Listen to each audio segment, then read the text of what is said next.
is a challenge for all the parents out there who are Christian parents, but yet behaving the opposite. A true Christian parent is going to love their kids, going to ask questions, they're not going to understand what's going on in their life, why they're coming out, what's happening. That's okay. But these religious Christians who you think you can kick your kid out of the house and you're justified because it's what the Bible says. The Bible doesn't say to neglect your children ever. As a matter of fact, the Bible says, Jesus specifically says to love everybody, love your neighbor as yourself. So what you should be doing with your kids is wrapping your arms around them and loving them through it and asking questions and becoming more understandable about what's going on, not kicking them out. You're trying to justify an action with something in the Bible that is simply not true. And the only one that's going to have to deal with that repercussion, Christian parent, is you when you have to meet your maker and he says, job not well done, my not faithful servant.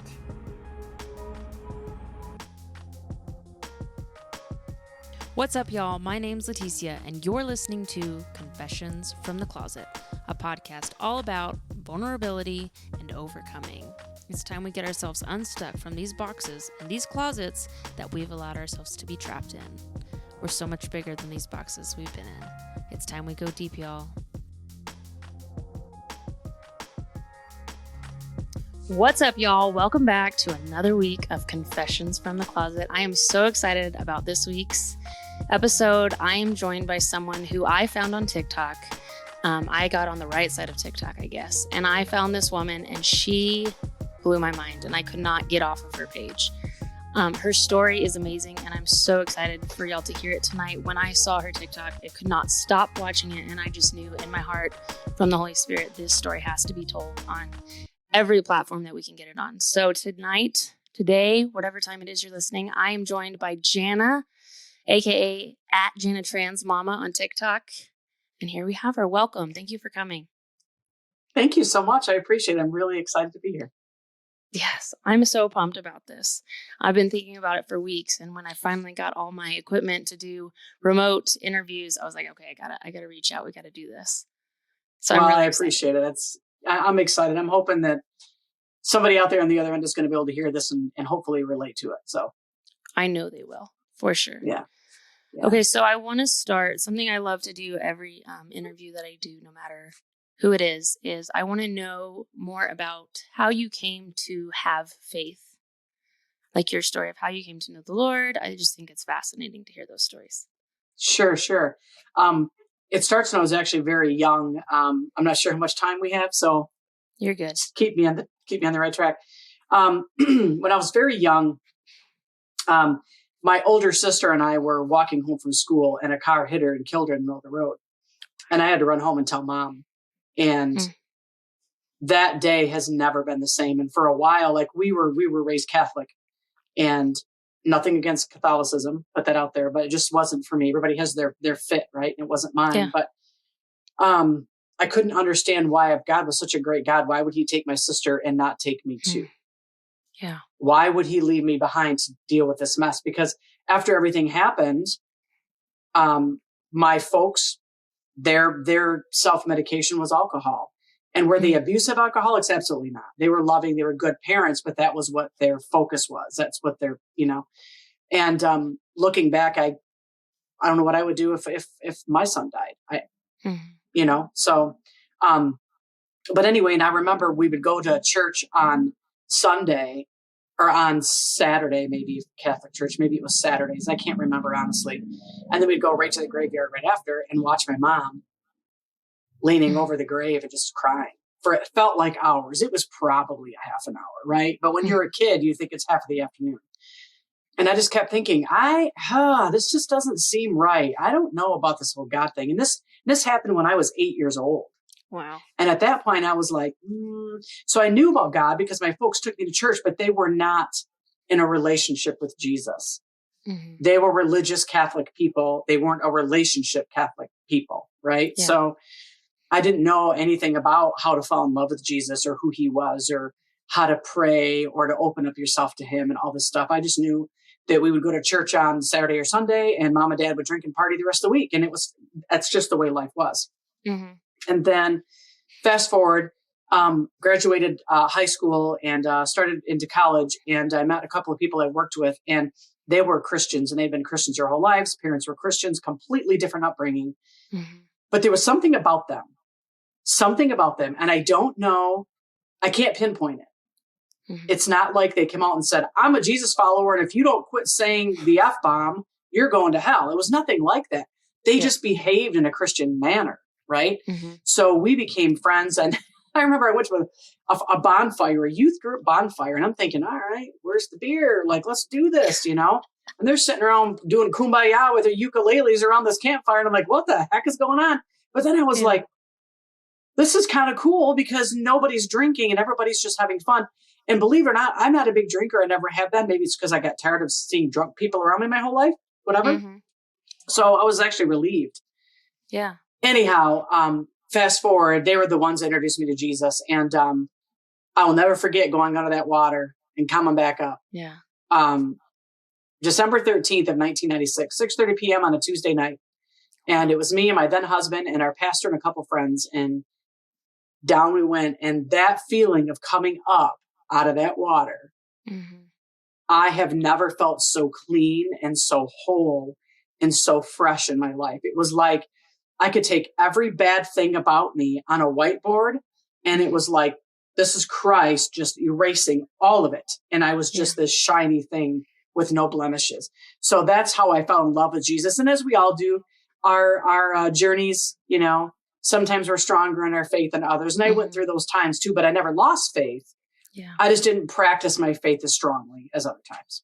Mm-hmm. That's an amazing story. I was trying to keep it together. Yeah. Thank you for sharing.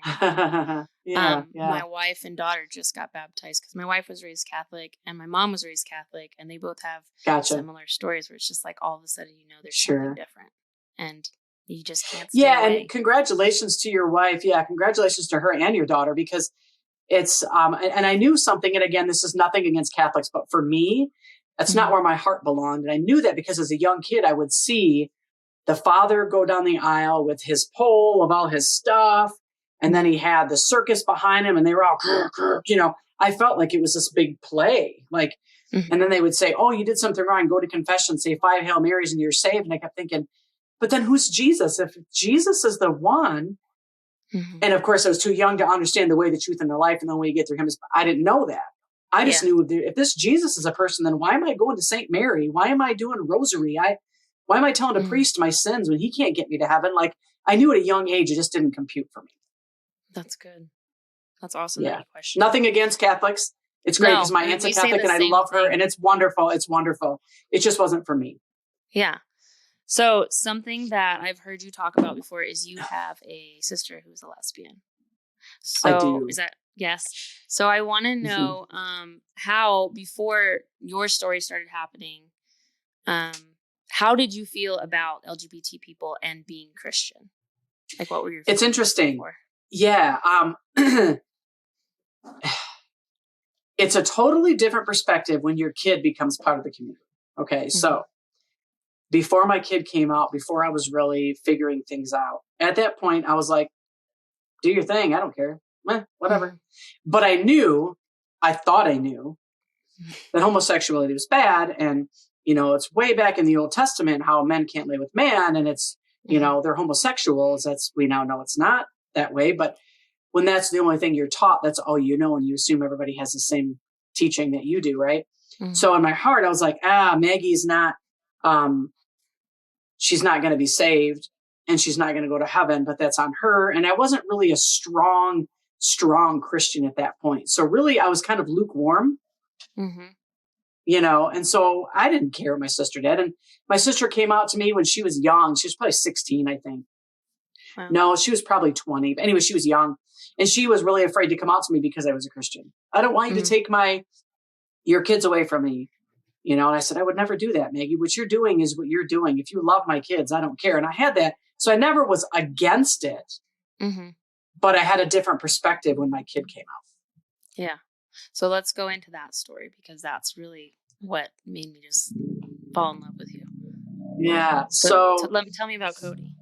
Yeah. Cody is, I have my box of Kleenex because I can guarantee you I'm going to be using this just so you know. Because I told the story on Instagram and I cannot believe I didn't cry. I can't believe I didn't cry.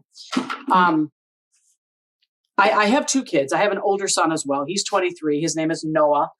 When we had him, we wanted biblical names because Noah's strong. And people told Noah that, oh, you'll never build an ark. You're too old. Why are you listening to you're crazy. The weather is fine. And all that stuff, right? Mm-hmm. Noah persisted. He did what was right in the eyes of the Lord, and he persisted, and he did the right thing, and God saved him and his family and made this world a much better place, right? So we wanted to name him Noah. Cody came along. We had obviously a female birth name for Cody, which I'm not going to talk about right now because that's not okay.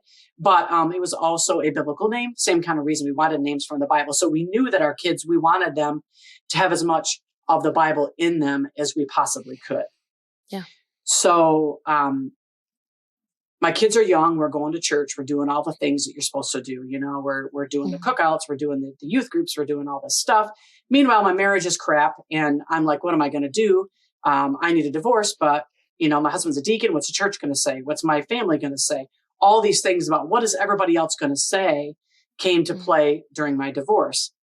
Fast forward to my kid coming out. Same exact questions came to me. And it was that point that I started getting on TikTok, and I'm kind of jumping a little bit, but when I got on TikTok and started seeing some of these LGBTQ affirming churches and these pastors and my church is always, oh, you women can't be a pastor. So that's all I knew. Anyway, all these things, I really started questioning, where was my Christianity? Where was it? Was it in some book? Like, and I love my Bible, and I'm not saying this, I love my Bible, trust me. But people take that Bible and they make it to where it fits their agenda and what they want. And I didn't realize I was that person. I was doing that. Yeah. And when this whole thing started happening, it reminded me of the divorce and all the questions I had about what is everybody else going to think. And luckily now I'm at a point where I don't care what any of y'all think. I care what my Jesus thinks. I don't care what anybody thinks. I know if I have peace, that is from the Lord, because the devil cannot create peace. He cannot do it. Yeah. So if I have any peace about anything in my life, that is from God. Yes. Anyway, so so that's kind of that's where my Christianity was at that point. And it's really quite interesting how this whole thing works, because Cody came out at 13, then presenting as a female, came out as lesbian / bi. Very interestingly enough, 2 months before that, I really started diving deep into the Bible, and I started doing the Read the Bible in a year, and I was taking notes like crazy and all this stuff. And I was in the Old Testament part, that chunk when he came out. Coincidence? I think not. And so my first thought was, okay, now my kids, and I'll tell you the reaction I had to him in a minute, but my kid, I'm like, okay, well, my kid's coming out. This is Satan trying to deter me from God. Oh, you want to read the Bible, huh? I'll make your kid gay, and then you won't want to read that thing anymore, right? Right. Yeah. And and so I'll never forget it when Cody came up to me, 13 years old, and I was sitting in this room in that lazy boy chair over there, and he comes and sits down on the chair, and he said, "I've got something to tell you." And I'm thinking, okay, did you fail another test? Did you, whatever? Because Cody's a very submissive, at the time, he's more outspoken now, but when he's young, very timid, very meek, people pleaser, didn't want to ruffle the feathers. He would take all the heat just to get through the day, because that's what he was doing at his dad's house with stepmom. So Cody was learning coping mechanisms of, if I just shut up and just don't do anything, then they'll just leave me alone, right? Not at my house, he didn't have to be that way, but when you learn that, that's all you do, right? Yeah. So he comes out and he said, "I think I'm a lesbian." And I went, how do you know how do you even know that yet? How do you know? And little did I know, all of his friends were in the LGBTQ community at school. Once we start figuring this out, my response was, well, of course you are. All your friends are. Right? Yeah. That's where I was. Okay, of course you're gay. Okay. So then I said, this is not what God wants for you. And I'm really worried about you now, because if you are, I want to see you in heaven someday. And I won't see you in heaven if you're doing this. That's what I told my kid. That's what I told my kid.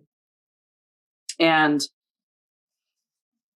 Cody stormed off, slammed the door in his room, comes out 5 minutes later. I'm going to stay with Dad for a little bit. I need a mental break from you. Okay, you're mad at me. That's cool. God says you're going to have wrath in his name. Whatever. That's fine. And stayed with Dad for a little bit. And then we came back and kind of tried working things out. But I always felt this disconnect. Duh. Right? Yeah. And so now Cody's 14. He's got the head shaved to one side. He's kind of doing the whole, first of all, I don't care if you're a gay kid or a straight kid. 14's an awkward age. Like, you're all weird and you're like, maybe I'll be goth this week and I'll be country next week. And I'll, so, right. Awkward. So I'm thinking, okay, my kid's doing all this. Yeah. And so I'm thinking, okay, my kid's doing all this weird stuff. Like, okay, whatever. And then I'll never forget. I don't know why I remember this, but I do. I was in my bedroom hanging up my clothes, and I was hanging up a pair of pants in my closet. Mind you, I have ADHD and I can't remember what I had for lunch, but I can remember the story. It must be relevant, right? Right. So I hang up the pants and I said to myself out loud, you watch. Now she's going to say she's a boy. Watch. Not long after that, Cody's, was having a whole lot of trouble and started self-harming. And didn't know anything about the trans stuff. I just thought, okay, he's still mad at me because I told him he's not going to go to heaven. And I did tell him, I love you, but yada, yada, yada, yada. Well, you should never do that. Parents, don't ever tell your kids I love you, but, because that but takes over the whole conversation. I love you isn't even a thought. Don't do that. Yeah, I didn't know. I didn't know. So, self-harming starts. So now we're in mental hospitals, trying to navigate this whole thing. And while he's at his dad's house, his stepmom is feeding him some really nasty, negative feelings about me to my kid. Brainwashing is real. That's why my older son I have no contact with for that exact reason. Still 8 years later. Wow. So brainwashing is happening. Now I'm furious. And, but I was trying to say, okay, what do I do with my kid? Because if I keep telling my kid that he can't go to his dad's house, then he's going to keep self-harming. He's going to get mad. Like, I need to protect mental health. So finally, Cody says, I just want to go live with Dad for a little while. Okay. So Cody was at his dad's for 4 whole months. I didn't see my kid not one time. And that was Cody's choice. Looking back, I deserved every minute of it. I didn't know then.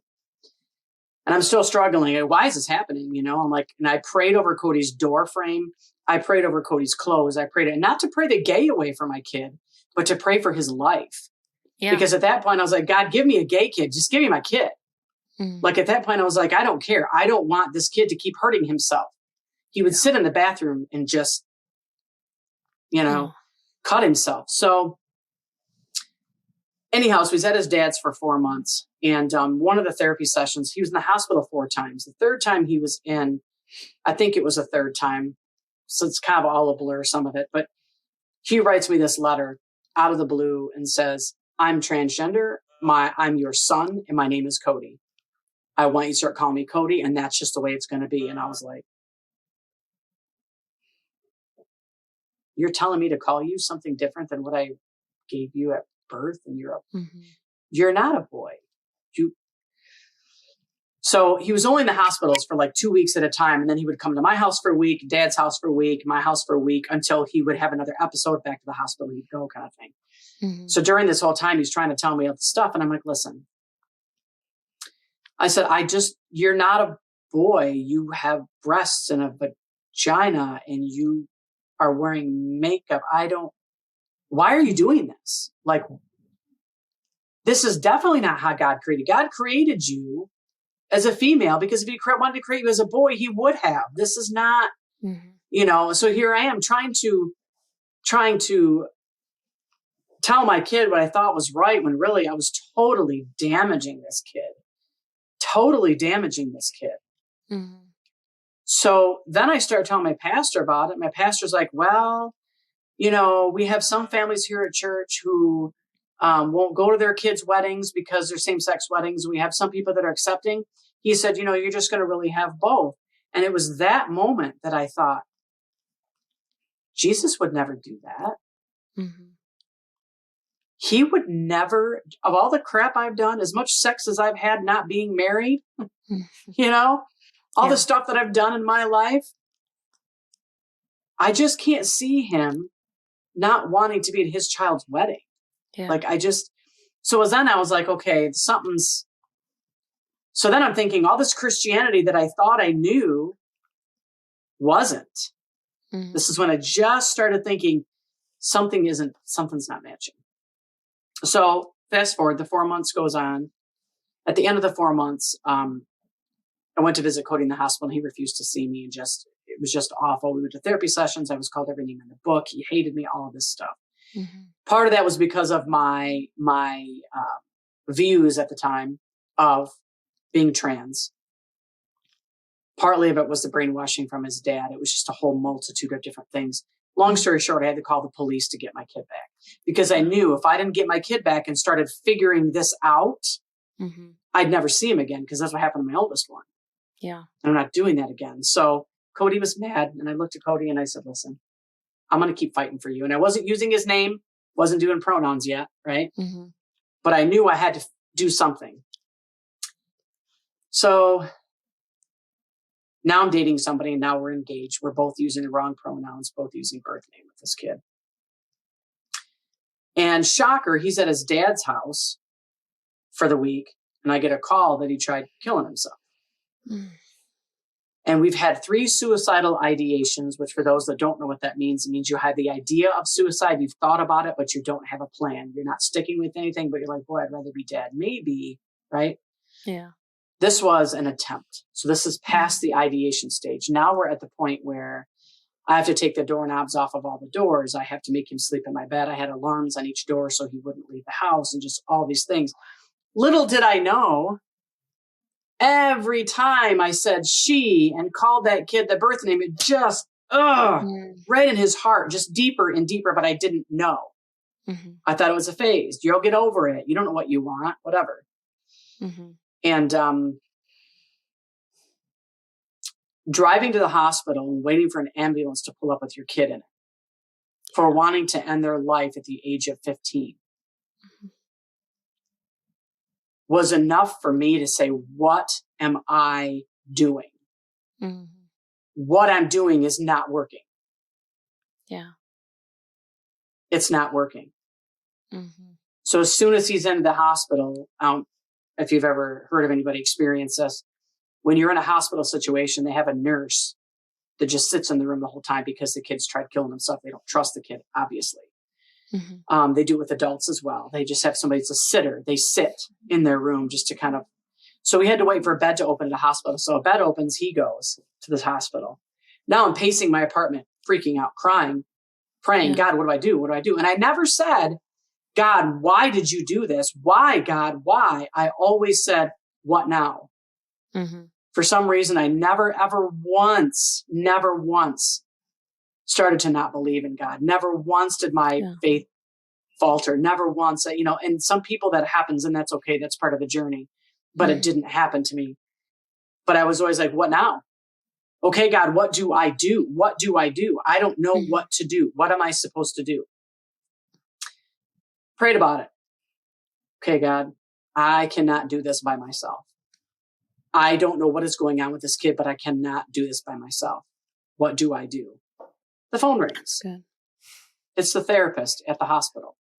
We're talking. She says, you've got to start using he pronouns, and you've got to start saying Cody. You have to. You have to do this. And I said, it's dumb. Why would I do that? I'm encouraging this behavior. Why would I do that? This makes no sense. The therapist said, being transgender is a real thing. Mm-hmm. And this kid, it's not a choice for your kid, because if it was a choice, he wouldn't be doing this. He would do something else to piss you off for a hot minute, But this kid is cutting himself and trying to kill himself because of it. This is simply not a phase.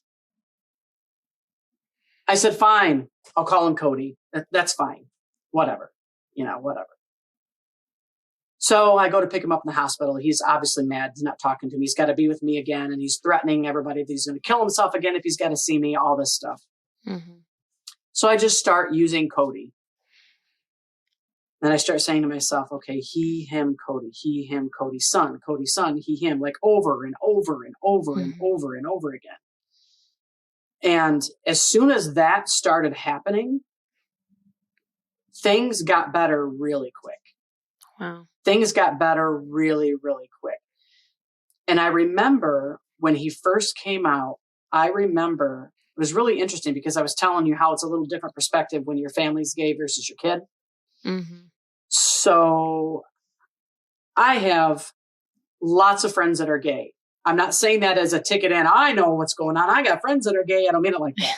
I'm just saying I've been exposed to gay, lesbian people, LGBTQ people, my sister, my whole life. Like I've got lots of friends that are gay. Mm-hmm. I'm a sign language interpreter. Not every male interpreter is gay. And I don't mean it to sound like that, but more of them are than not. Wow. And so I have a lot of male interpreter friends who are gay is my point. I have a lot of deaf males that are gay that I know, like it's just a thing, like whatever. Mm-hmm. Minute my kid came out and people started knowing it, I was getting stuff sent to me on Facebook all day. Oh, here's this free hugs mom lady. And oh, here's this cool pride thing. And they were just, and I finally was like, stop, just stop. And really, my feeling of the LGBTQ community at that time was you all took my kid. You all took my kid from me. You stole my daughter from me. All of you did. Mm-hmm. I never once told any of my gay friends that. I never once told my sister. Matter of fact, I don't think I've really told anybody. So this might be the first time people are hearing it. I think I said it on Instagram, that interview there. Yeah, you did. It's only 2 places I've ever said it. But that's how I felt. Yeah. Then came time for Cody's 15th birthday. 16th birthday, 15th. What do you want for your birthday? I want a binder. Oh, yeah, here we go. So I went to that G2CB, GC to B, whichever one it is. It's a great website. Link it. Yeah. Yeah, I think it's GC2B, the letters, GC and then 2 and then B. So I pulled him up and I ordered one for his birthday, and you would have thought I gave that kid gold. Oh, man. And it was another aha moment when he put that thing on, because without being disrespectful, he was large chested. Mm-hmm. So when he put that binder on and he came out of his room, I just went completely flat. Mm-hmm. And I hadn't seen him that happy in a long time. Wow. Because he was always shoulders are hunched. He's always doing this, Mm-hmm. And so for him to he was still doing that, but just not as much, Mm-hmm. And I just started asking questions. Okay, so what is this whole non-binary thing? Can you say you're queer, but I can't? Like all these things that I just didn't know. Why can't I say the F word? Right? I don't know what I don't know. Mm-hmm. And that kid gave me more information at a very mature, respectable level that I had never heard in my life. That's amazing. And it was then that I was like, okay, then the first Pride celebration came along in 2018. So I'm going to Pride with my kid. And I'm like, and I'm looking around. I'm like, there's men in dresses and there's butch lesbians and there's lipstick lesbians. And I was like, I don't even know what's going on right now. Like, what is going on, But the one thing I took away from that, they're both at the Lansing Pride here in Michigan. The one thing I took away from that first Pride was everybody there was just happy. Mm-hmm. Everybody was saying hi and hugging people they didn't know. The streets were shut down. There was music. People were just being pleasant and happy and so I knew, okay, this is kind of cool. I want to see more of this. And then so the next year, Cody spoke at Pride. Wow, that's awesome. And this is when he just came out as trans, he got to speak at Pride. I'm going to put that on TikTok. It's a 5-minute video. I need to chop it up in 5 parts. And I'm an interpreter, so I caption everything for my deaf folks. So it just takes a process to get all that done. But I think that was my aha moment. I had this shirt on. I think that was my aha moment of, wow, I've got a trans kid. I have a son. Okay, we're going to roll with this, Yeah. And standing at the bottom of the Capitol steps and watching my kid tell the world that he is a trans male. And this kid doesn't like to be in front of a microphone if you paid him $1 million. Yeah. And it was like, he just, so that's kind of how, that's how it started. If that wasn't too long of an answer. No, it was great. I love that. I just love that you shared all those details. One thing when I interviewed my mom is one thing that we talked about, and I talk about with a lot of people, is as LGBT people, we also have to remember that our family and our friends have to come out as people who love LGBT people. My best friend's a worship leader, and she's having to go through that with some other worship people that she works with in different states. And like, hey, y'all are coming to visit. Y'all are coming to my best friend's house who's married to a woman who's also on our worship team. And now she's having to have that conversation. And I think we so often forget that y'all go through it in your own way too. And it's we do. And it is, and it's our own journey. And I remember Cody saying to me in the very beginning, it's my story. Don't tell people it's my story. And I said to him, it's my story too. I have to digest this. And he would just get angry when I wouldn't use the pronouns right away in his name. And I said, but you got to remember something. You've had at least 2 years to think about this. Yeah. To come to figure out who you are. You need to give me some time. You had your time. I don't need 2 years, but give me some time. Like, give me a minute, And that's what a lot of, especially kids, don't understand. You have to give moms and dads, families, friends, you have to give them grace. I'm not saying let them walk all over you. I'm not saying let them look at you and say, you are a joke, you are fake, this is ridiculous. I'm saying, if you know that person is trying to understand, they're going to call you the wrong pronoun, they're going to call you the wrong name, they're going to, but if you know that where their heart is and they're trying, give them some grace. Yeah, for sure. Totally agree. Yeah. And I think it's harder. Yeah. I came out at 24 and wow. It was a totally different thing. I had my own apartment. I had a good job. I was in a different city. But kids are coming out younger, which is amazing, but they're still kids and they process different. And I mean, I'm raising a 10-year-old and a 2-year-old, and they're hitting boundaries right now. I got both ends of the spectrum with preteen boundaries and toddler boundaries. I'm like, okay. I don't miss that. It's no joke. I'm tired. It is no joke. You're a Wonder Woman. That's all I got to say. But it's the same thing. Any advice that I could give my younger self is just remembering that it is a process, not just for you. It's a process for your new friends. It's a process for the Christian friends who you have that you're their first lesbian friend or whatever, Even my friend, she was like, I don't want to offend you by telling you this. I'm like, no, I understand what you're going through. Come to me. Let me give you some advice. It's hard. Sure. Especially in the Christian world. It is. I was just going to say, it's really hard in the Christian world because I had a couple of friends. One of them actually was ones that first introduced me to Christ at that bonfire. It was one of them. And we're still friends today. And they've sent me an email, message on Facebook, a private message, and said, I'm just really worried about you, that you're teaching your child to defy God is what I'm really worried about with that. And back then I didn't know there was a mistranslation in the beginning. So I couldn't use that as part of my shield. Right. All I replied back with is, no, I'm teaching my kid that God's going to love you no matter what journey you're on in your life. Yeah. That's what people need to remember. You can take all of the old, it's translated pedophile, but really it's homosexuality. It's all these things. I'm a red letter Christian.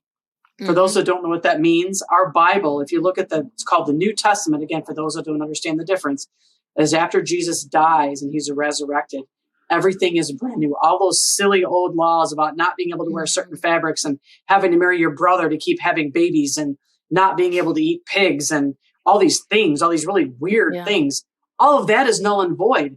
Christ came, so we don't have to do that weird stuff anymore. Yeah. So I really don't care what the Old Testament says. I don't care. Yeah. Is it a good reference to have in the Bible? Yes. Am I saying not to read it? No. I'm actually going through the whole Bible. I'm halfway through it again. I love it. I love to hear where the stories came from and David's bloodline, Jesus's blood. I love to hear all of that stuff. And I'm really grateful and thankful for Christ, because if it wasn't for him, we'd be living like that still. Right. So anyway, so I feel like And I know, I still feel like I'm defending that perspective of the Christian that I used to be, the closed-minded Christian. And let me tell you, I know for a fact, 90% of Christians are not transphobic. They're ignorant. They just don't know. Right. And it's fear of the unknown. I just posted a video about that. It's fear of the unknown. I was scared because I couldn't understand it. I couldn't grasp it. Right. So if more Christians come to the point of, okay, I might not understand being trans because I'm happy with my body. I'm a cis straight female. I like men. That's all I know, which is no different than you being attracted to women and having a wife. It's all you know. It's how we're created. It doesn't matter. Yeah. The point is to be able to have that realization of, okay, it's just an unknown. So, a lot of people are like, oh, you're transphobic. Yes, there are transphobic people. Absolutely. And I'm not saying there's not. I'm saying if we all stop, take a breath, because I was one of those, and I was never transphobic. I really wasn't. I wasn't afraid of trans people. I just thought they were big sinners. There's a difference. And so I feel like still today I have to defend that. I have to defend my relationship with God because I have a gay kid that I actually love and support and encourage to be who he wants to be. I wore this shirt, Proud Christian Mom at Pride, and I had Christians with their God hates F things. Yeah, that word. Their little things. And they would say, and I'm learning as I go. I didn't know you couldn't say that word. Cody's like, Mom, you can't say that word. I'm like, oh, I didn't know. Right. I don't know what I don't know. Yeah. And I'm learning so much from my kid. It's freaking him out. It's amazing. But anyway, Christian looked at my shirt and went, Christian, huh? And I said, yeah, my Jesus says to love even you. Yeah. And I walked off. Which is hard. And it's hard because I used to feel like I was defending myself constantly. I have an ally sticker in the back of my car and I get the middle finger more than it's like you. That's crazy. It's a really crazy, sad world. And I think if I could be one of those people, because I have a pretty dominant, assertive personality, I don't really care what you think. But if you listen to my story and listen to what a POS I was, and then I can admit to that, if I can save another parent from doing what I did, I will stand up here and talk about this all day long. If it reaches one person who has a 2-year-old kid or a 3-year-old kid or a 4-year-old kid who is born male and likes to wear dresses, that's not a red flag in a bad way, but it's a, hey, wake up, be ready. In case this continues, let them guide you as to who they are. Don't tell them boys can't wear dresses. Don't tell a girl she can't play football. Don't put gender on anything. Yeah. And if I would have had those tools when my kids were little, I think my kid would have came out to me a whole lot earlier. Yeah.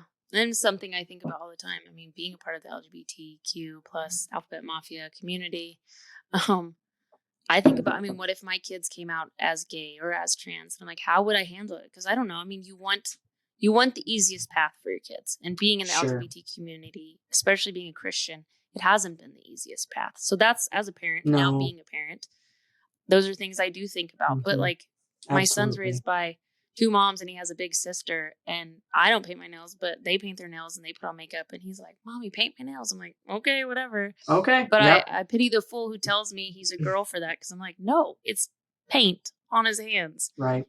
Like, let him be free. 'Cause my mom let us be free. Absolutely. And, I was walking around thinking I was Will Smith from Men in Black for half my life. Like, it was. That's not a bad thing either, though. See? And so I think that's just something we got to continue to push. And I think so. And I think, I wish I would have had these tools in my back pocket when Cody came out, and I was completely alone. And I love my folks, don't get me wrong, but they didn't. I mean, my dad finally, which remind me if I forget, because we got to go through the rest of Cody's journey. Finally called my kid by the right pronouns and by the right name last week. It's a process. It is. It's a process, and so I basically did it alone. I watched my kid try to kill himself. I was in therapy because I forgot to mention this part. So after Cody has his attempt, 6 weeks later, long story into like a 2-minute spiel, the ex-fiance, strong Christian, kept saying to me the whole time that we were engaged 6 months, and we had dated back when Cody presented as a female 2 years ago. Then we broke up and he came back. So he saw Cody as a female And now he's seeing Cody as his true self, and he's really confused, right? So I kept telling him, ask him. Because I was finally starting to come to terms with him. And he's like, okay, this is cool. He can wear boys' clothes. I'm cool. Like, we're good, right? Yeah. I kept saying, ask him. Just sit on the couch in the living room and say, why do you think you're a boy? Right? Right? Why do you really want to wear a binder? Why don't, like, ask. Yeah. That's how I learned, is by asking. It was hard to ask. It's hard to get out of your own way. But once you do that and start asking, things happen. Long story short, after Cody's attempt, 6 weeks after that, we dropped him off at a therapy session and picked him up afterwards. We were at a restaurant, Cody and I, and the fiance. And he just, out of nowhere, I'm sick and tired of your trans crap. I'm sick and tired of you telling me to change your pronouns and blah, blah, blah, blah, blah, blah, blah. The bartender heard him. He was so loud. Wow. So my kid went from eating and smiling and laughing to shoulders sunk in, sitting way down in the seat and sobbing. And it was that point Mama Bear came out, and I was like, oh, no. So we kicked him out. So after we kicked him out, he decided to send me nasty emails, tell everybody what a horrible mother I am because I have a gay kid. But it was okay to sleep in my bed, and that was fine. We're not married, but that was okay. That was okay. Yeah. Long story short, I had a protection order filed. I had cameras outside of my house. My pastor told me, don't worry about it. Just pray about it. It'll be fine. And all those people that were in my small group are still friends with him. Wow. All these alarms are going off in my head. Like, so all these men in the church are saying this is okay because I'm a woman, and so they can treat women how they want. Oh, and women can't be pastors, and women can't have any kind of say on anything either.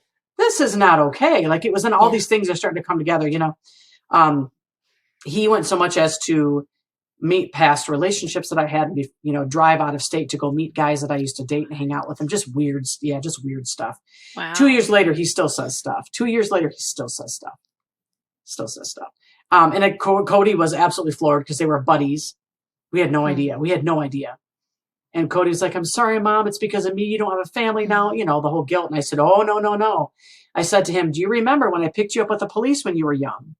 And I told you that I was always going to fight for you. Remember that? Because we were sitting in the car and I picked, we had just gotten him out from that whole mess. And and I said, I'm fighting for you right now. This is what fighting for your kid looks like. You will always come first. Yeah.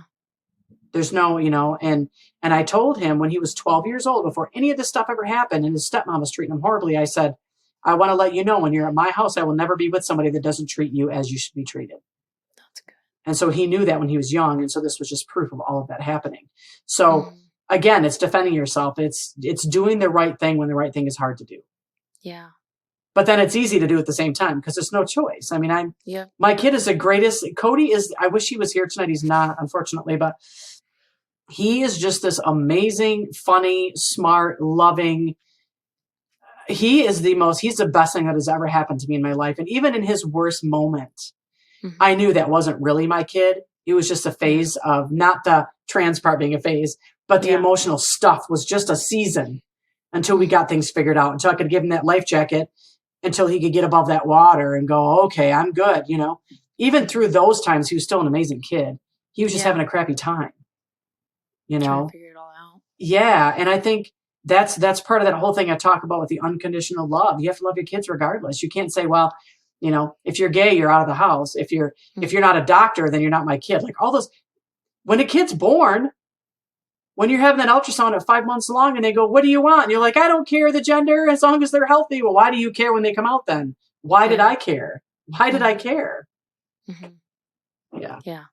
Well, something I gave my mom Love Ellen, written by Ellen DeGeneres' mom. And one thing that she said in there was like, you're mourning the child that you thought you were going to have. And that's why it's so hard for parents, is because, you have this kid and they're like, oh, they're going to play football and they're going to do this. And then absolutely whatever, they don't play sports, or they don't, not even just about being gay or whatever, or trans. It's like, they don't do things you thought and you got excited about. And it's just kind of a letdown, and you got to kind of humble yourself and be like, okay. Yeah. You're absolutely right. And I did a lot of that grieving behind closed doors because I didn't want my kid to feel bad about it. But I will never forget when he came out. It was in the fall, and all my Facebook friends have kids my age, obviously. And, oh, look at my beautiful daughter at her homecoming. Look at her dress. Look at her boyfriend. Look at their perfect life. And I was like, And they would say things to me like, or they would say things on Facebook like, oh, I hope she's not boy crazy. And I so bad wanted to comment and say, wish you had my problems. Not that I think it's a problem now, right? But at the time. Yeah. And I was like, oh, I wish I could just have a cis female who had boy problems and wore too much makeup. I got a whole other shit ton of stuff going on. Excuse my language right now. Like I have a whole lot of stuff going on right now. Yeah. You know? And so, and I was really, really, I grieved watching everybody else's kids doing all these cool high school things that my kid didn't want to do. He was online school because he didn't want to be around other kids. Yeah. You know, all of that stuff. He didn't go to prom. He's not going to go to graduation. He's graduating next month, but it's a really small online school and he doesn't care. He's like, I just want the paper in the mail. I'm like, okay, you know, but yeah. So, but you're right. It's that whole grieving process of, oh, we're going to have a white wedding and we're going to have babies. We're going to have all these things. And none of that is happening. Yeah. You know, I mean, the white wedding might, right?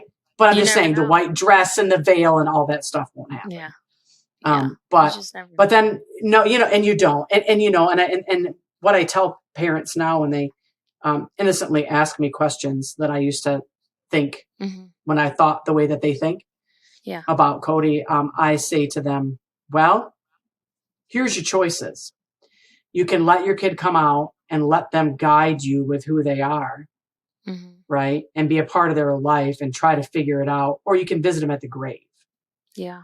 So I can visit my daughter at the grave, or I can visit my son right now.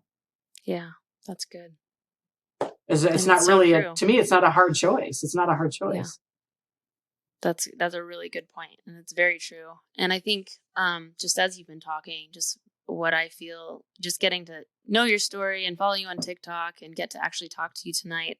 I hate that you had to go through it alone, but I know you're going to help so many more people than you've already helped by having that experience and that process. I appreciate it. Yeah. Because you went through it in the hard way. If you hadn't, you might not have the same advice you have. Well, and you know what? You're absolutely right. And I know God uses everything for his good, everything. Every bad thing that happens in our lives is God will use for his good somehow, right? Yeah. And I know right now the Lord is using me for a platform for his good because he wants me to spread the message. He loves everybody.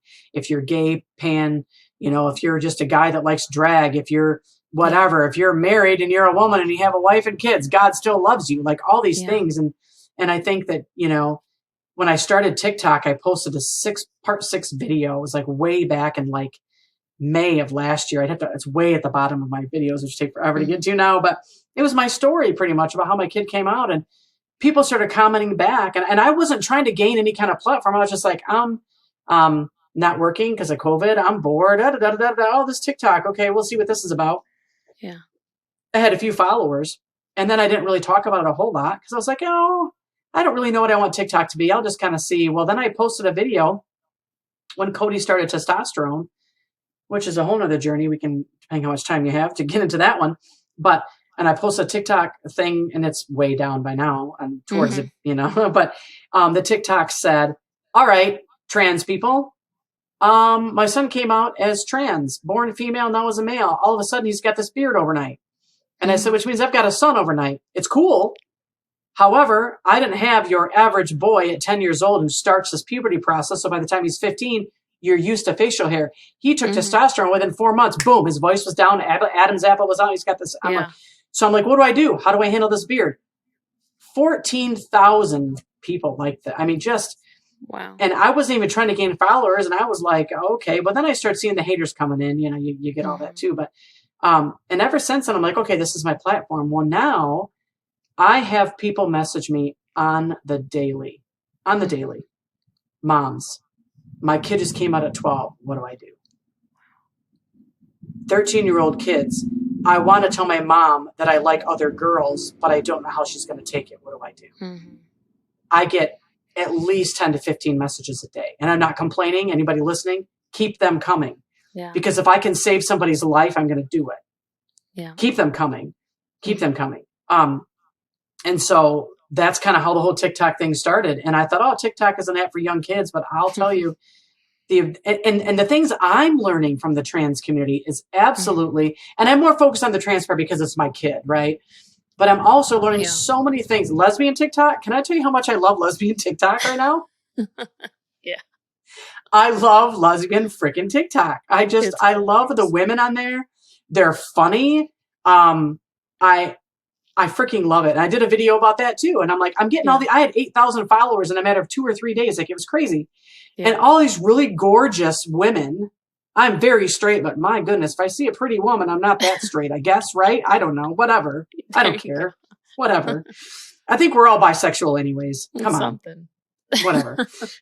So, but then I get these really good looking men who would friend me too. So I did a funny TikTok about that. I'm like, okay, so now I'm getting all these, my following went up like crazy. I'm getting all these gorgeous women and all these gorgeous men. And I'm like super excited because you're super hot, but you're all gay.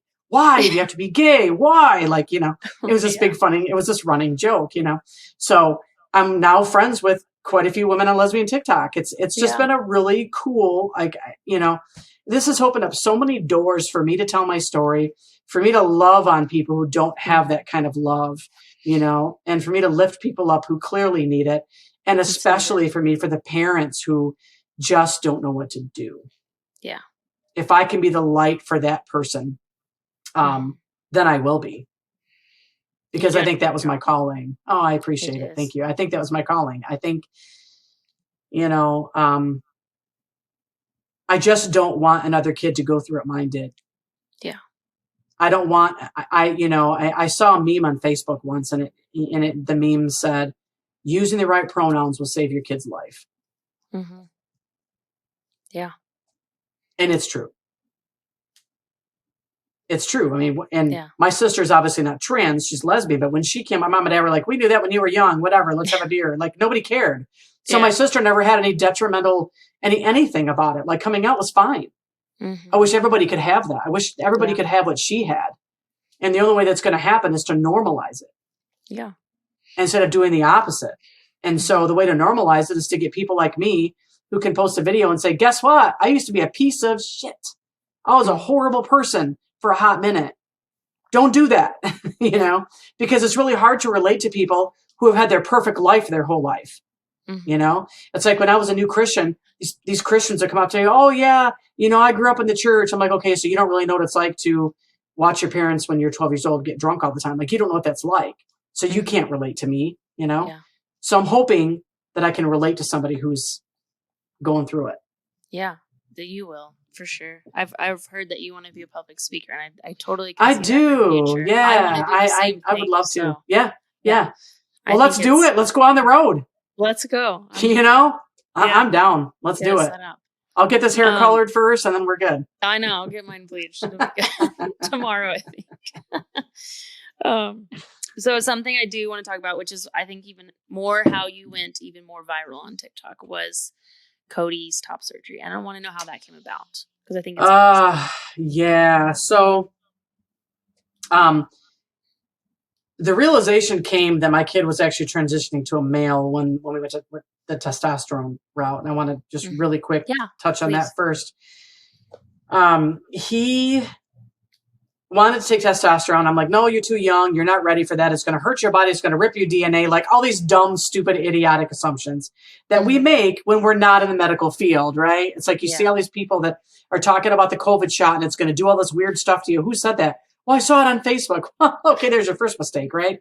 I was one of those when it comes to the testosterone stuff. So we went down to the University of Michigan.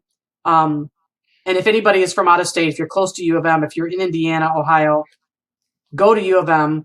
Their endocrinology, their pediatric endocrinology is absolutely freaking amazing. That doctor was one of the kindest, nicest people that I've ever had help my kid. Mm-hmm. So we go and I'm asking all these questions because as you can probably tell by now, I'm not really afraid to ask. If I don't know, I'll just tell you, I don't know. Like you asked me to be on the podcast. I'm like, what does that mean? Can you see my face on a podcast? I don't know. Like, I don't care. I'll ask. Like, do I have to look pretty or can I just not be in a bra? Oh, okay. I got to change my clothes. Fine, whatever. So we go down and we talk to this endocrinologist and I'm asking him all these questions. Okay, what's going to happen if he's on this stuff and he changes his mind? Because we all think these trans people, it's a phase. They're going to change their mind. The research I've done says 1% of trans people change their mind. 1%. So he's not going to change his mind. So no, it's not going to ruin your DNA. Here's what it does. Cody already has testosterone. You have both when you're born. And we were just elevating his level that he already has. Oh, that's right. That makes sense. Okay, I gotcha. It's not going to change your chromosomes. You're not going to, do anything like that. And he says, if you stop taking it, he'll have some less male appearance, fat distribution will be a little bit different, things like that, but it's nothing, permanent. Getting pregnant might be a little harder if that's what he was ever to decide to do. Other than that, he's fine. Yeah. So the doctor said, so, we were there for like an hour just asking and interviewing and all this stuff. And of course, Cody already knows all these answers because his kid's been online for days and hours and months, right? Already researching all this stuff, right? So he already knows. Yeah. And so the doctor says, okay, so here's what our options are. And he was great. He said, if you would like Cody to do that, we can teach him how to inject it by himself today with saline in a syringe to practice if you want to do that. And I just started sobbing. I just lost it. Mm-hmm. So I sit in this room. Cody's on the exam table. I'm sitting in a chair. This doctor pulls up a chair and he gets like, this is two people sitting. This is their knees, right? He is knee to knee. And he looks right at me and he said, Mama, you are going to be just fine. And he said, this kid right here is still the same kid. He's just going to be happier. Yeah. I know this is hard. Your daughter is not going to be anymore once his testosterone starts. He said, but it was never your daughter anyway. That's good. And he hugged me and he was like, it's you. And he said to me, which I felt really good about, it is okay to be apprehensive. It is okay to not know what to do. And once I heard my doctor justify my feelings that I was having, I learned to justify other people's feelings too. And that's what I do on TikTok a lot is I say, your feelings are justified. It is okay to be mad at the LGBTQ community for taking your kid. It is okay for all these feelings to happen. It is not okay to hold those feelings for long. And it is not okay to act on them. But the feelings we have are normal. They're God-given. He gave us those emotions. So they have to be okay, right? Yeah.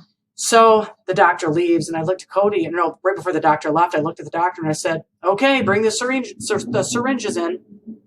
Mm-hmm. And my kid, who is 5'7", weighs 200 pounds and I'm 5'6", right? Like we're not that much on height difference, but he's just bigger boned kid. Mm-hmm. Hugs me, starts sobbing so loudly that his shoulders were shaking, right? And I'm trying to hold up my kid and he just kept saying, thank you, Mom. Thank you, Mom. Thank you, Mom. Thank you, Mom. Really? You're going to let me do this? Really, really, Mom? Thank you, Mom. Thank you. He just over and over. And I'm crying and he's crying. We're a hot mess. He started tea the next morning. Wow. He started tea the next morning. And I've never seen such a happy kid. Absolutely incredible. My folks were like, are you sure? And I'm like, yep. I'm at the point now where I'm like, don't play me. Just, if you're not on board, leave me alone. Like that's where I'm at now, Yeah. So a year goes by, he's getting the beard. And even I'm starting to be like, okay, dude, you got to eat the teats because this is kind of weird. I'm just being honest. That's where I was, Mm-hmm. So I said, okay, let's look into top surgery. He goes, are you serious? And I was like, yep. Well, that next day he had a doctor picked out with all the reviews and all, oh yeah. He was already ready. Oh, this is stuff he had in his back pocket for a while, Yeah. I think he knew that I was going to come around because our relationship was phenomenal with then. And I was 100% supportive. Like I was all about everything gay, trans, like feed me, feed me, feed me. Like I loved it because he was not trying to kill himself. So whatever I'm doing now is working. Right. So I was like, just, feed me. So we picked out the doctor and then I looked at Cody and I said, we've got a pretty good following on TikTok. What if we made this a TikTok thing? Did a GoFundMe? It would be really cool for two reasons. It would help us get the money faster so you can get this done. Second of all, we can reach more people who may want to do the same thing or parents who can watch this again and, do the same. And we raised $4,800. Like, wow. We started it in January and by April it was paid for. We had to come up with, I think it was a couple thousand or something, but not much. I mean, I'm not complaining. It's, Yeah, that's amazing. Yeah. So the day came to, we drove to Cleveland, Ohio, which is 4 hours from Lansing because the Dr. Madali down there at Cleveland Plastic Surgery is absolutely phenomenal. He did just a phenomenal job. And I've got all these thoughts going on in my head, and how you think you're going to react to a situation and how you really react are two different things, right? Yeah. So I'm thinking, oh, it's fine. We're going to be fine. Oh, I was a hot mess. Luckily, we did it before he was 18 so that I could be in the room with him. Because I knew if he did when he was over 18, I couldn't go in because of COVID. Yeah. So I'm like, we're doing this before you're 18 because I want to be in that room. So we get in there, and the most humiliating part for him was when this plastic surgeon came in. I left the room, and they had to draw everything, mark everything. And Cody had to be very vulnerable, and he already doesn't like his body anyway, right? So, but he did all the markings, and we hung out for a little bit, and then it was time to go. And before I could even say goodbye, they whisked him off, and I just videotaped him going down the hallway. And I was like, and I told people on TikTok, okay, you guys, I'm going live as soon as I can for an hour and a half because I have got to have somebody keep me occupied. Yeah. I've got to have somebody. And I went through so many of those Lifesaver wintergreen mints, one after another on live. And a couple of people were like, how many are you going to have? I'm like, I don't know. I don't know. My kids are getting operated on. I don't know. Like, I was all flipping out. Everything. Yeah. It was just, so I'm in the middle of my TikTok live, and I get this phone call from Cleveland, Ohio that comes up on my phone. So I answer it. My live is paused. It's the doctor. He said, everything went great. Surgery's done. He's in recovery. Give you about another hour, and they'll call you and let you come and see him. And I was like, thank you so much. And I got back on that TikTok live, and I just started sobbing. And I said, he did it. He's done. He did it. He doesn't have to do anything anymore. He's all done. He can finally present the way he wants to. And he doesn't have to worry about binders and big shirts and shoving his shoulders down and feeling inadequate and all of these things. Like I said, he's done. He did it, and he's good, and he's going to be fine. And so everybody's just, yay, I had 70 some people on that live, which for me is a lot because I do a live and I might have 10 to 15 people, which is good anyway, because you can chat better with, whatever.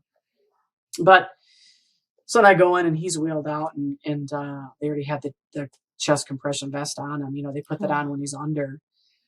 And just seeing that, he was so flat. I was like, wow. Just crazy. And he never had pain, really. That's good. We went to Panera afterwards and had something to eat and went back to the hotel because we stayed overnight just to be safe, just to make sure there's no complications. And he came, we did fine. He did. We had the drains. We had to empty the drains out and do all that, stuff. And then 5 days later, we went back to do the chest reveal. And that was the big moment for him. I don't know what that would feel like. And I would, if you ever want to interview him on your show, I'm sure, he would be all about that. I usually don't speak for my kid, obviously, because I really try to respect his boundaries and where he's at in his life. But I think that'd be really cool for him to do. But I remember going in, we drove 4 hours down just for that appointment and drove 4 hours back home. And we got down there, and I thought they were just going to take the tubes out. So I thought it's only 5 days after surgery. There's no way they're going to do any kind of anything yet. It's just too early, right? So we go in. He's the only one in the whole office. The nurse practitioner is amazing. And we sit at the table, and I said, all right, so what's going to happen? Are we just going to take these drains out? She's like, oh, no, we're taking everything off. And I was like, oh, well, let me videotape this. And that's what you saw on the TikTok was this, it was a 6-minute video that I chopped up into a minute long to get all the important parts in it. Yeah. I did it for 2 reasons. I wanted to TikTok it because everybody's following our story. Second of all, I didn't want to forget any instructions. I played that video like 2 weeks in a row. Listen, okay, when are you supposed to take the bandages off? When do we use this bacitracin? How do those nipple grafts work again? Like all this stuff, and I'm glad I recorded it. So parents out there, record it. Yeah. Because you're not going to be in your right mind, and you always have it. But that moment of her taking that off, it was like she took the Velcro off the sides and pulled the top open, and he had this thick foam covering all of it, right? So I couldn't see anything yet. The minute she took that off the side and I saw the intricate, amazing, beautiful work that doctor did to make my son a man, I completely lost I lost it. And I've got this mask on and I'm trying to record, and I just kept saying, and I listened to myself and I'm like, oh my gosh, that was a hot mess. But I kept saying, look at you. Oh. Look at you. Look at you. Look at you. Mm-hmm. I was so overwhelmed looking at that kid's chest. This is all he's ever wanted, ever since probably he's been 10 years old or earlier. But I'm saying the chest part, like, yeah, you start developing breast at what, 11, 12? Mm-hmm. It was probably then that he was probably like, this is not cool, Yeah. And then he laid there and he looked down and he went, wow. Mm-hmm. And then he looked up and the nurse had a mirror. If you've seen the video, I'm sure. Mm-hmm. And she was showing him what it looked like. And he just went, wow. And you know what the nurse said? You look amazing. That's amazing. How many times has my kid been told he looks amazing like that? Never. Mm-hmm. And for someone to be affirming to him in that way is huge. Yeah, that's a big deal. And so then he looks and he says, wow. And then he just puts his head back and just puts it back up and just said, wow. Like, wow. And I just kept saying, look at you. You are, wow. Like, I didn't know what to say. Mm-hmm. And the whole drive home, I just kept saying, wow. Cody, you look like your older brother. Mm-hmm. You laying on that bed like that, you look just like your brother. Yeah. And he was just, and when I recorded him on the way out, when we got done with the doctors, I said, let me get you on video. I'm going to ask you a couple questions. He's like, okay. So I asked him and I said, how does it feel? And he's like, normal. Normal. He said, I finally feel good, or I finally feel like I'm right for the first time or something like that. Yeah. And, yeah, I don't even know. It was the most overwhelming feeling ever. And I think 5 years ago, I would have never thought where I'd be now. Right. I thought I'd be raising this daughter and she'd be boy crazy and be talking about push-up bras. And we're clearly not. Yeah. And I'm good with that. Like, I'm finally at a point where I'm just so good with his choice of transition. I'm not saying he chose to be trans, but some people choose to not transition, and that's okay too. But for him, it was his choice to transition. And I'm so glad he did, because he's got a wonderful girlfriend who knew him back in mental hospital days, presenting as a female still. Right. Yeah. And so they just started dating 8 months ago. So she's known Cody with a binder to this, and she has been so supportive. And she wasn't there for surgery, but he showed her right after the video that I did, and she just sobbed. And he went to visit her, and she's not laying on his chest because she can't, but she's laying like on his stomach and her hands are here.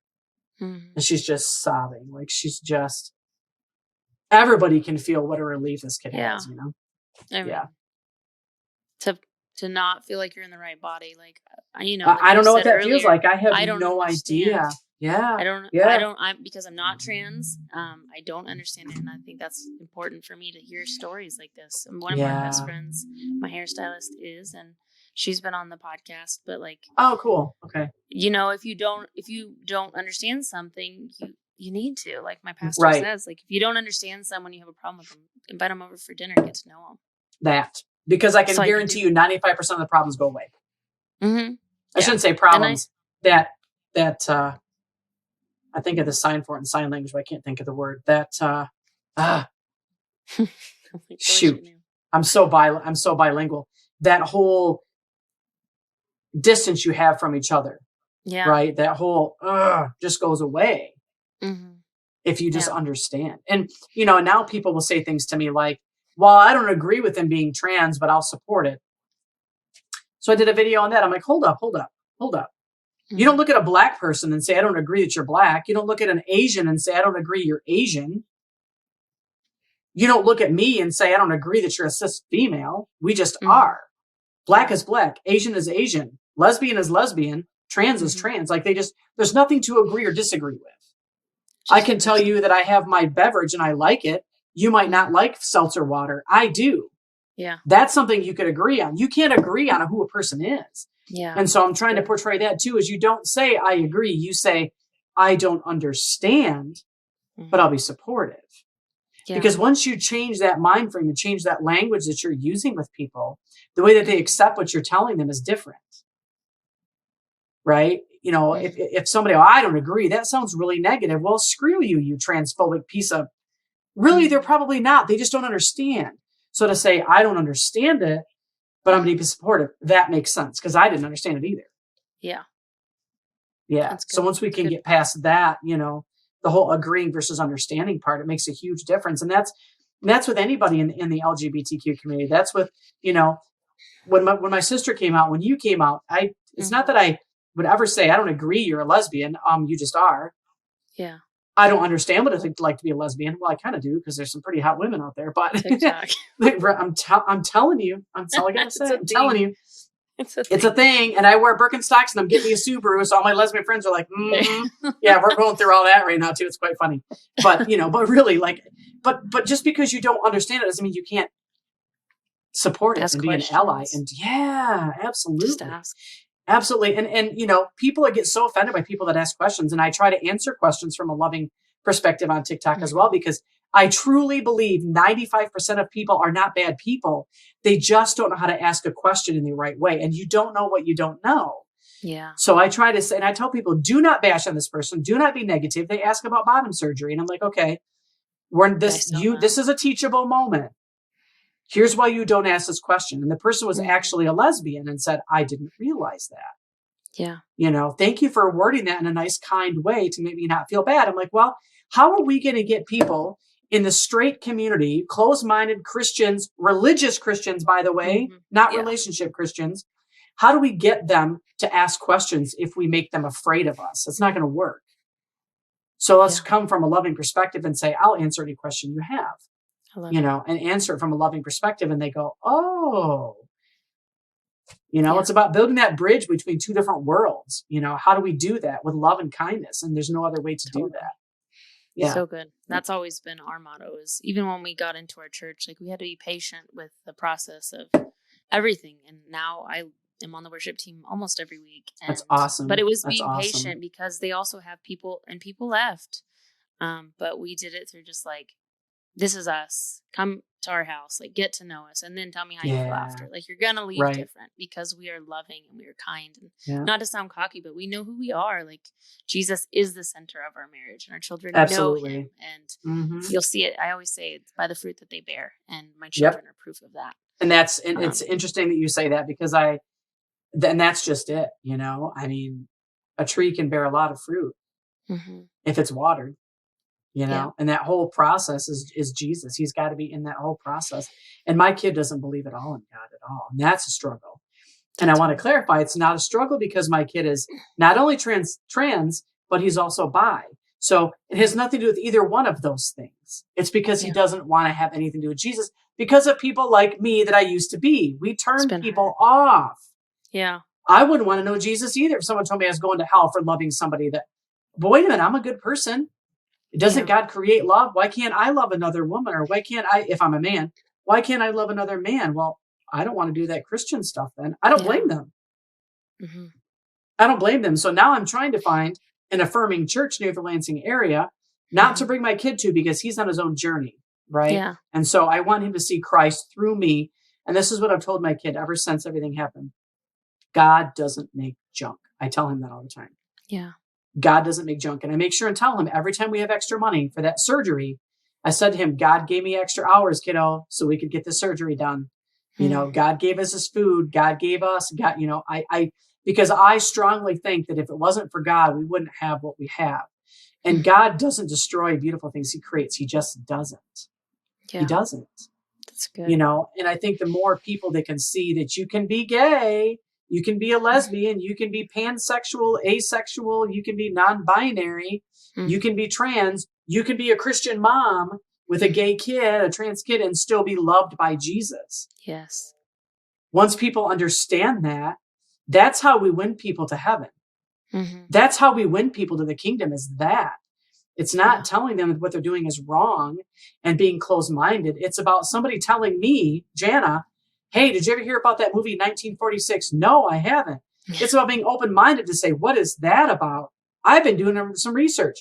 And you know what? I'm really kind of angry at the Christian church, because I had all these thoughts and feelings and philosophies that were a bunch of BS, because some men that didn't care to translate the Bible the way it was supposed to be translated. So here I am taking this old Christian hat off, the religious Christian hat off, putting the relationship hat on. And I'm seeing God, Christianity, churches, lesbian people who love God in a whole different light now because of that. And I'm really mad at the people who let me believe that what I thought was right was wrong. Like, so I'm really dealing with that, not really anger, but that animosity, struggle of, wow, you know, so I'm relearning my relationship with Jesus all over again. Yeah. It's just how many people got hurt because of that thing, and how can we change it quickly and help save as many people from walking the road Cody walked. I went through suicidal depression several times. I'm sorry to hear that. I can't imagine. I don't even know what that feels like. Yeah, and I know it's so real, especially in this community, especially in the teen LGBTQ community. And, absolutely. Yeah, so it's just how quickly can we spread this love? And I'm so so thankful that I got to have you on. I'm gonna have to do it again for sure. Yeah, I appreciate the invite. It's been great. You know, if I can, I don't know. I have, you know, people are like, oh, you should write a book. And I've thought about writing a book. I would love, you know what I would love to do? I would love to go to those closed-minded Christian churches and just be a guest speaker and say, guess what, folks? Here's my story. Guess what? I'm still saved. My Jesus died for me, and he still loves me, even though I have a gay kid. You know, God isn't going to love my kid any less. And don't shun your kids and make them feel bad for the choices, not a choice, from the journey of their life. Because when you make them feel bad and shun them and kick them out, that's not what Jesus would do. He would never kick anybody out of his life. Never, never, never would he do that. Never would he do that. I mean, I have kids that message me in the daily, but one of them said, I lived in my car for 3 years because my parents kicked me out. Wow. I sold myself so that I could eat until I was old enough to go to college and make something out of myself. Yeah. And but that's okay because you're a Christian. That's not a Christian. That's a religious Christian. And a religious Christian looks at, what are the people in the church going to say? Like I used to think, what are they going to What is my dad going to do? But the Bible says this, which it doesn't, but I'm going to say it does. That's all religion. Religion is rules that you follow because you might look bad for a person. But is that person getting you to heaven? Not at all. So the relationship part comes in and I say, okay, God, I need to know you on my level. Tell me, guide me, put people, and I pray, and I ask God this every day. One of my prayers when I wake up in the morning is, thank you so much for the sun. Thank you for my ability to work and my ability to be a half marathon runner and a cross country bicyclist. Thank you for my ability to move my body. But most importantly, I ask, Lord, that you put somebody in my path today who needs to hear about you in some fashion, and also put someone in the path that I need to hear about you from them. And I ask God to rearrange that every day, you know, to keep it real, because otherwise you get lost in the world and the day just goes by and you're like, you know, I could go on and on about that. So I'd like to be a motivational speaker for that reason, but you'll be great at it. Who knows? I appreciate you answered questions that I had written down, and I love it when I get to talk to someone. I'm like, man, you made my job so easy. Oh, I appreciate it. Thank you. So we'll definitely have to have you on again. I would love to have Cody on. Absolutely. I would think so. I would love to hear his side too, because he knows how bad I feel about it. And he knows that I know what I did was wrong. But I don't think we've honestly ever had that. I'm really sorry that I shit on you. I'm really sorry about that. And I've never had him say, it's okay, Mom. Like, we've never had that conversation. Yeah. I think just because it's kind of insinuated, but I think it needs to be heard. And I would love to hear, you know, his side of things and not be standing watching. Yeah. But at some point being able to look at YouTube later and pull it up and watch it and go, wow, because people need to connect with him on that level too. Yeah.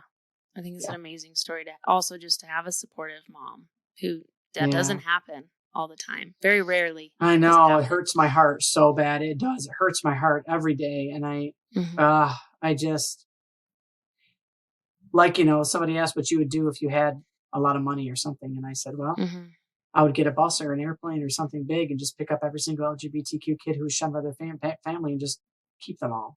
Like, I would just, you know, I did it to my kid for a hot second. I can't imagine doing it for their whole life. I don't know. Can't do it. Yeah. Well, you're amazing. and we'll definitely do this again. Thank you so much. Yes, thank you for having me. Don't hang up. I appreciate it. Okay. So don't hang up. I'm just going to do my quick outro real quick. Sure. You guys, thank you so much for listening today. I hope you were as blessed as I was. If you aren't following Jana on TikTok yet, it's at JanetTransMama. I will put it in the comment section of the video and on Apple Podcasts. Thank you so much for watching. And as always, have a great one.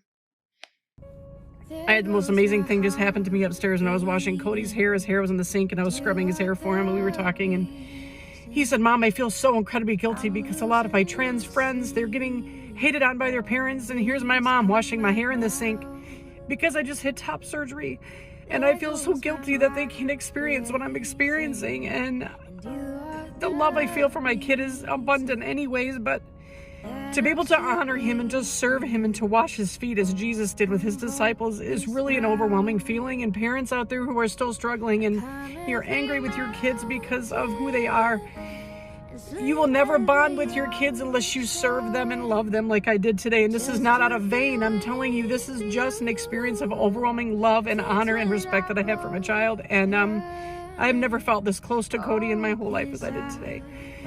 So parents, if you're watching this, please love your kids because they need you. Hey guys, thanks for listening to my mom's podcast. Be sure to hit that subscribe button, turn on the notifications, and give this video a big thumbs up. Also, thanks for your comments and your feedback.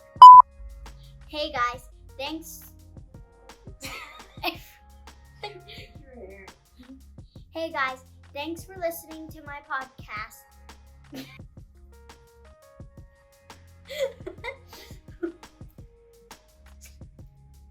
Oh gosh.